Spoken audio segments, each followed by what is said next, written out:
Bueno, buenas noches, vamos a empezar, son las 7 en punto, creo. ¿Falta un minuto? ¿O está bien eso? Está bien. Vale, falta un minuto, pero bueno.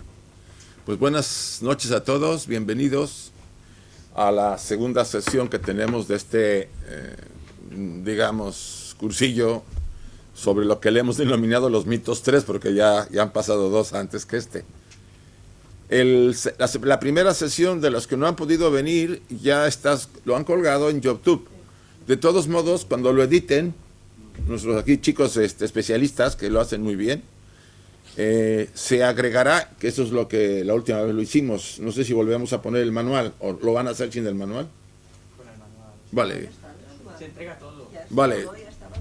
Sí, se entrega el vídeo y el manual, lo que les han dado, por si no han podido venir la primera, la segunda o la tercera sesión, para que ustedes lo puedan ver y puedan contestar en lo que quieran, por supuesto. La única sesión que no va a haber material, bueno, a lo mejor sí lo hay, pero yo quiero ahora sí que, como dicen, bañarme en salud, ¿no? Es la última, la de Adán y Eva. En parte porque no tengo mucho tiempo, pero si lo logro terminar, aunque sea pequeño, les voy a dar un material, ¿sí? Sería la sesión que viene, que es la yoga de Cristo, ya está preparada, y entonces solamente me quedaría la última. De todos modos, como les digo, cuando se estén las 4 sesiones editadas, a mí me las mandan junto con todo el material, y el que lo quiera se lo puedo mandar todo, ¿sí? Las 4 sesiones. Las pueden utilizar para ustedes o las pueden reenviar. La idea es que el material, ¿cómo decirles?, tenga el uso adecuado para que la gente que lo vea le sirva, ¿sí? No hay ningún fin económico, porque no se pide nada cuando se utiliza en internet, y si ahora ustedes pagaron 10 euros la primera vez, es para las fotocopias que les vamos dando cada sesión y los gastos que aquí tienen un poco en el salón que nos han facilitado, ¿sí?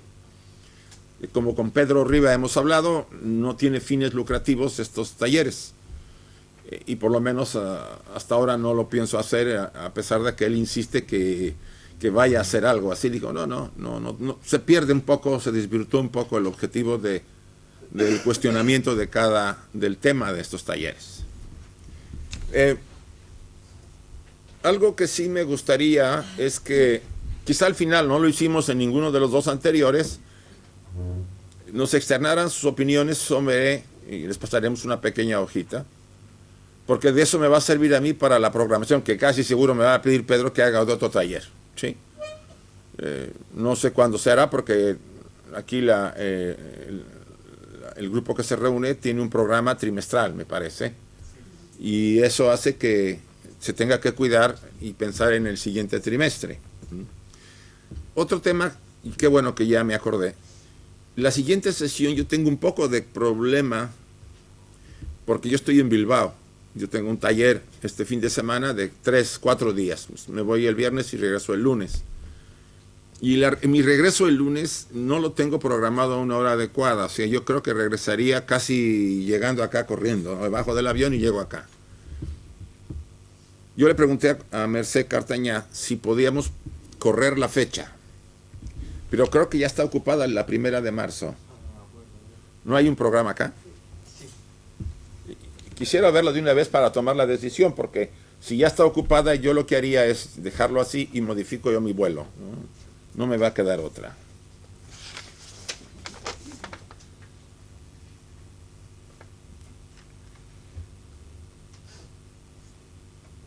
No, pero esto sería... Ah, bueno, sí. Déjemelo ver, ya se lo diré yo. A no ser que esté ocupado por June, a ver, un momento. Sí. Marzo 5. Sí, está, el 5 Planilla. sería. Vale, entonces lo dejamos así. No hay cambio, ¿sí? Yo modificaré mi vuelo. Me regresaré más temprano de Bilbao. Bien. Bueno, el tema que vamos a tratar hoy, dentro de estos 4 monográficos, es el drama de Fausto. ¿Quién ha leído la obra de Fausto? De Goethe. Hay varios Faustos, ¿eh? Está desde el primitivo,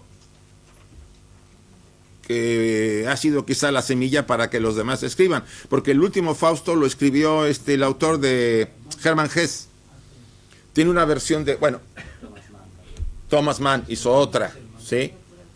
O sea, han hecho algunas, vamos a decir, reelaboraciones de las obras originales. Bueno, la más famosa es la de Fausto de Goethe, ¿no?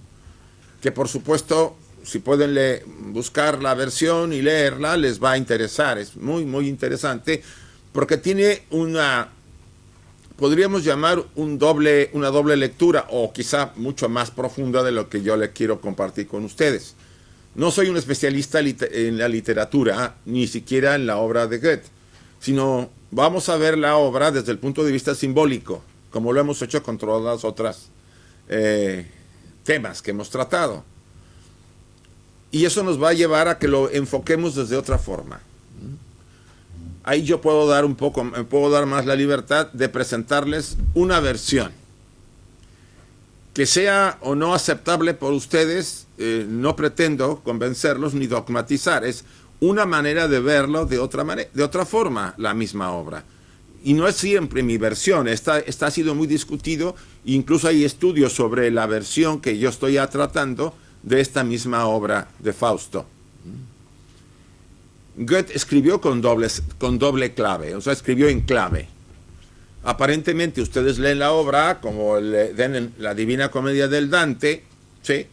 O como si leen El Quijote de la Mancha, y suena bonita, y una historia de un hombre, en este caso de un hombre que vende su alma a Mefistófeles, al demonio, etcétera, etcétera, y suena, pues, dices, caray, qué interesante, pero aparentemente uno le asume solamente un enfoque literario, y no es así. Pudiéramos llegar a entender, espero que sí nos dé tiempo, que la obra tiene un perfil alquimista. ¿Quién conoce sobre alquimia? ¿Nadie? Tú sí, un poco. Un poquito. Acuérdense que los alquimistas fueron los antiguos, se puede decir, los precursores de la química moderna. Aunque pueda parecer un poco siempre crítico, ¿no? Porque, por ejemplo, a la astrología se le critica, pero es la precursora de la astronomía. Y la alquimia, pues, es la precursora de la química. Aunque los alquimistas, aunque abiertamente tenían el objeto de transformar la materia densa como el plomo en oro, y aquí en España no crean que estuvo tan lejos ese objetivo. Felipe II tenía un montón de alquimistas ahí en el Escorial metidos para que le convirtieran el plomo en oro y pagar a los ejércitos porque no tenía oro. No sabían eso. Hay literatura sobre ese tema, ¿no? Ahí llaman la parte oculta del Escorial, ¿no? La historia del Escorial, que por un lado los perseguía a través de la Inquisición, pero por otro lado los protegía porque necesitaba oro para pagar y no tenía. Creo que nomás de todos los que él subvencionó, uno le logró conseguir mantener una cantidad de plata, o sea, plomo convertido en plata por horas. Entonces, ¿qué hacían? Tomaban la plata, pagaban al ejército y decían, si se les convierte en plomo, allá ellos. Suena muy gracioso, pero pues sí, esto se pierde en la leyenda, ¿no? de este tema. En España hay varios temas sobre la alquimia. Pero bueno, vamos a entrar al tema principal. Aquí hay una foto de Goethe. En su época fue muy renombrado, uno de los grandes, no solo filósofos, sino autores. Tuvo la maestría de crear una obra mito, donde se conjugaron los aspectos literarios, psicológicos y espirituales. Y en ella se encuentra el proceso de transformación que el hombre debe emprender en su vida. Por supuesto, si ustedes lo leen con la clave simplemente literaria, no se van a enterar. ¿Y a qué se debe que no nos vamos a enterar? ¿Por qué no podemos verlo siempre de otra forma?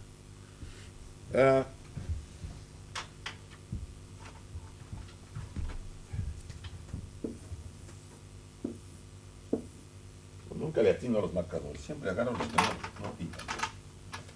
Nuestra naturaleza es triple, si podemos decirlo así, para hablar con simplezas. Hay un animal, hay un ser humano y hay una esencia divina. Nadie puede negar que somos animales. Y esa animalidad, incluso físicamente, se demuestra con el cerebelo, que es de origen de lagarto, de la etapa de la herencia de los animales de sangre fría. Encima tenemos al mamífero, pero no nos podemos quitar que el animal está ahí. El humano, ¿qué es lo que nos hace ser humanos? La mente. Man, el hombre que piensa, ¿no? Humano. Y la esencia divina. Somos hombres triples, si quieren verlo así, y ese enfoque ya lo manejaba Pablo en los evangelios. O sea, cuerpo, alma y espíritu. Por supuesto, si yo veo las cosas con el animal, ¿cómo las veré? Imagínense que nos las pasamos toda nuestra vida con la conciencia en esta zona. ¿Cómo vemos el mundo? Comer, dormir y hacer el sexo, y no le muevan más. ¿O no? Sí, es lo único que hay, porque para el animal es comer, dormir y hacer el sexo, porque ni siquiera usa esto. Si la pasamos un poco por acá, que andamos casi la mayoría, bueno, andamos así, más metidos en los dos, pues sí, comemos, dormimos, hacemos el sexo y quizá hay algo más, ¿no? Tenemos la conciencia un poquito más amplia para hacer algunas cosas. Algunas muy inteligentes que quizá hay otras, pero de verdad, como estamos haciendo las cosas ahorita, no creo que estemos usando mucho a la mente real. No estamos usando al animal que está lleno de temor porque las circunstancias están moviendo de otra forma. ¿Y qué pasa con lo superior? Pues si pudiéramos ver todo desde esta posición, para empezar hubiéramos cometido mucho menos errores de los que se han cometido ahorita, estaríamos en otras condiciones y estaríamos más cercanos los seres humanos unos de los otros. Esa es la misma manera en que ustedes pueden ver esta obra, desde el animal, desde el ser humano o desde la esencia. Y la van a ver de diferente forma. Vamos a intentar verla de alguna manera desde el humano, con un poco desde lo superior, desde la esencia, en lo que nos alcance la capacidad. Como los grandes escritores genios nos hace llegar la simbología oculta de su mensaje, la alquimia espiritual que el alma humana nos propone para redimirnos.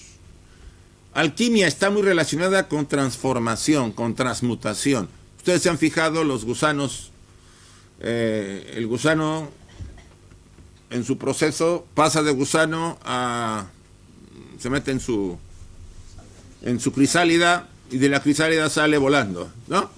Aunque pasa por otras etapas, pero finalmente abandona la etapa de gusano y se eleva como mariposa, ¿no? Una transmutación, una transformación. Y en realidad el ser humano, desde el punto de vista alquimista, eso es lo que tendríamos que buscar.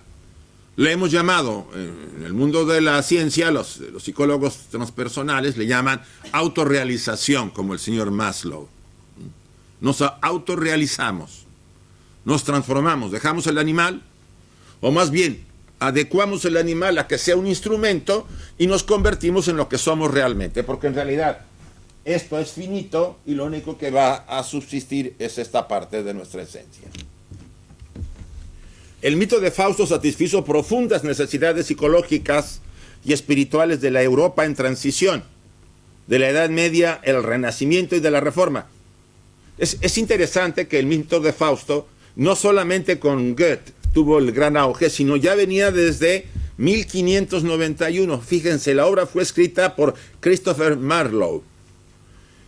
Él escribió un tal Doctor Fausto. Ahora, él no se la inventó. Dicen que en el norte de Alemania existió un sujeto como el Doctor Fausto, que era un académico que tenía un gran interés por el conocimiento y que buscaba descubrir las claves de la sabiduría, y que hizo, según dice la leyenda, y que Marlowe la retomó para hacer la obra, hizo un pacto con el demonio para lograr el conocimiento que tanto anhelaba.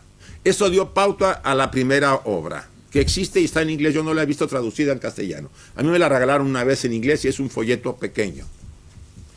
Después vino la de 1832 de Goethe, que es la que conocemos, y la de Thomas Mann en el 47 del Doctor Faustus. Hay tres versiones. Probablemente la de Thomas Mann está más descafeinada porque no tiene la profundidad que le dio Goethe. Antecedentes históricos: Dante con su Divina Comedia, Pico de la Mirandola y Nicolás de Cusa del siglo XV, Lutero, Kepler, Galileo, Giordano Bruno.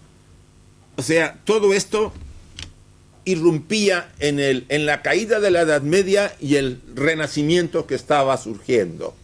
Un momento muy álgido,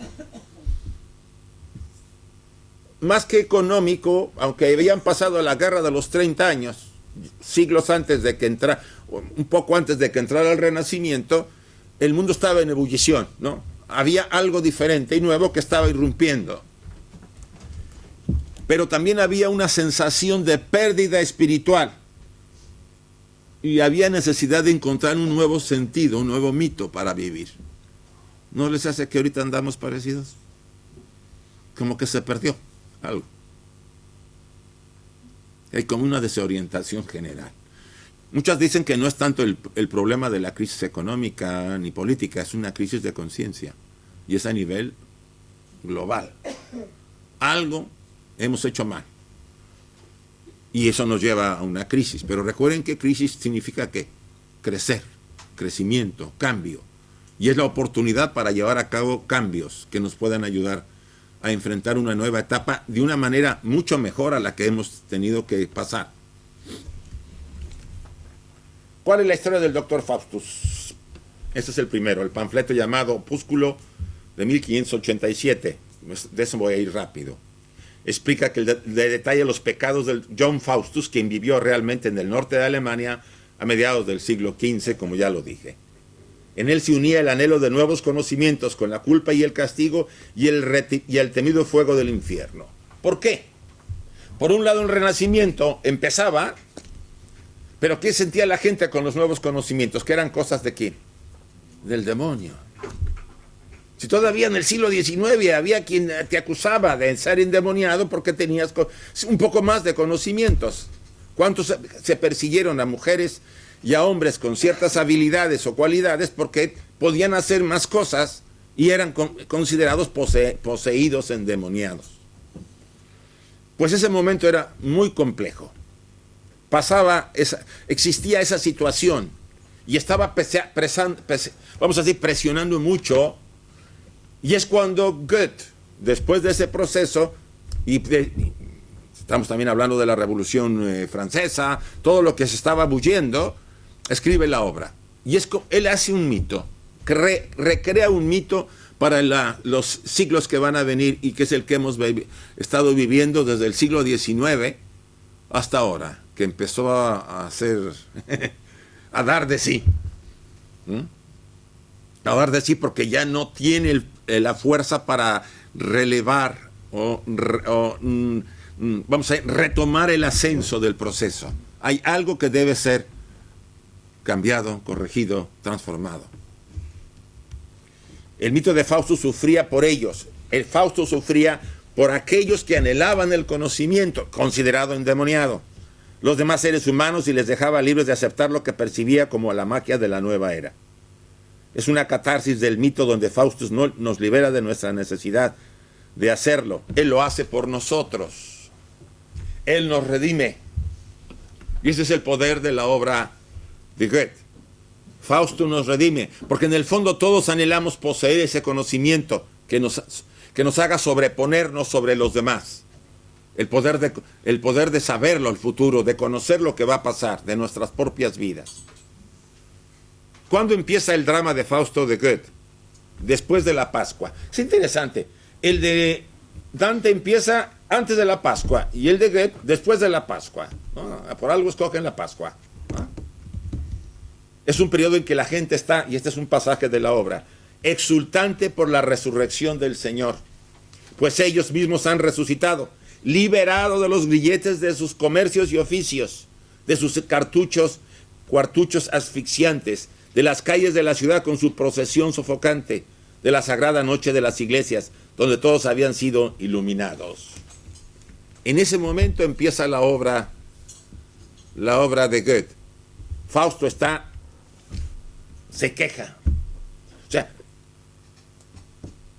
a él no le interesa ese proceso, a él le interesa que él se encuentra porque que quiere tener posición y poder, fama y fortuna. Con horror, dice él en la obra, me despierto de la mañana y quisiera llorar amargas lágrimas al contemplar el día. Maldita sea la fe, maldita la esperanza y maldita sobre todo la paciencia. ¿Qué nos refleja eso? La desesperación de quién? De los seres humanos por adquirir conocimiento a cualquier precio. La ciencia ha tenido, y no podemos negarle, dos caras. Es una moneda de dos caras. Nos ha mostrado la cara amable, nos está ayudando en muchas cosas, ha ampliado la edad, o sea, vivimos más tiempo ahora, ¿no? Quizá con un poco más de calidad de vida, entre comillas, porque no vivir mucho significa estar bien. En el siglo XIX la gente vivía un promedio hasta entre los 40 y 50 años y moría. Ya era gente mayor el siglo XIX. 50 años era una gente vieja. Estamos hablando que ya hemos llegado al siglo XXI y vivimos, ¿qué? Promedio de 80 años, ¿no? Por ahí anda la cosa, ¿no? Y hasta ya quieren poner la cuarta edad y ya los quieren jubilar a los 77 en Inglaterra, ¿no? O sea, ahí está la cosa media complicada, pero bueno. Sí ha habido aspectos que la ciencia nos ha impresionado, nos ha llevado a algo que ha sido una renovación para todos, ¿no? Yo no puedo creer, yo tengo un móvil como ustedes, espero que lo hayan apagado, por supuesto. Hace 30 años, ¿se acuerdan? Le dabas vuelta al teléfono y se regresaba, ¿no? Mandabas un mensaje y tardaba 20 días, 10 días, por ejemplo, desde América a España, yo tardaba 10 a 20 días en mandar un mensaje por correo postal. Y en 30 años o menos ha cambiado todo. Es más, hay personas que no son capaces todavía de asimilar ese cambio tan poderoso. Es muy rápido. Hay lugares en donde no se la creen, porque no creen que haya ido el hombre a la luna, por supuesto, ¿no? Bueno, nuestro personaje tiene una desesperación. Él quiere el conocimiento, la fortuna y el poder, pero no la tiene. Es un académico con cierto renombre, pero para él no es suficiente, quiere más. Hay una necesidad de más y no tiene paciencia para poder conseguirlo.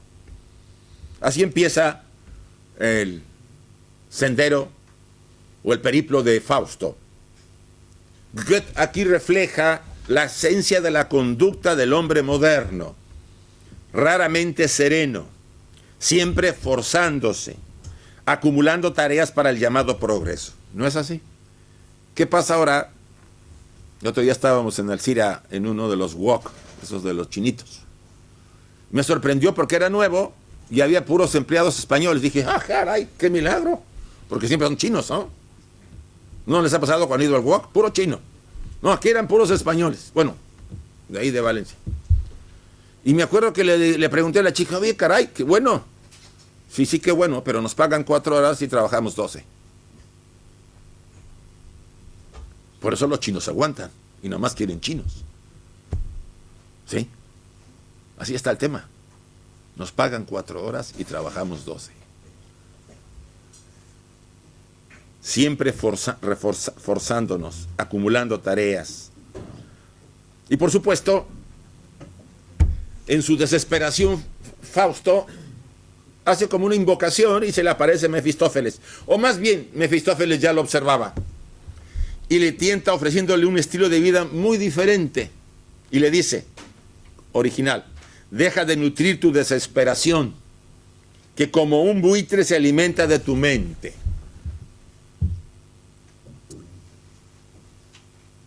No sé si a esos profesionales que tenemos nosotros en nuestras empresas o en las empresas, tanto públicas como privadas, que salen más las privadas que las públicas, no sé si Mefistófeles se les presentara y les hiciera una proposición, ¿no creen que hicieran también un pacto? Ya lo han hecho. Pues sí. Si no lo han hecho abiertamente, con la aparición, escondidamente lo han hecho. Porque la sangre fría con que se deshacen de la gente y el trato que le dan, no habla de un ser humano, ¿no? Habla de un subhumano. Hay algo ahí que no va, algo que está distorsionándolo todo. Se establece un pacto de sangre, por supuesto. Mefistófeles no es tonto. Firma con su propia sangre que los placeres y sinsabores, éxitos y fracasos se sucedan como les plazca. El hombre es solo activo cuando no reposa nunca. ¿Qué opinan de eso? ¿Por qué no podemos estar en paz? En silencio, con nosotros mismos. ¿No se han dado cuenta que a veces cuando vamos a un lugar donde hay silencio, prendemos la radio de inmediato? Hay gente que lo hace. O van a un bosque y llevan la radio. O van al campo y ponen la tele. ¿No es entendible eso?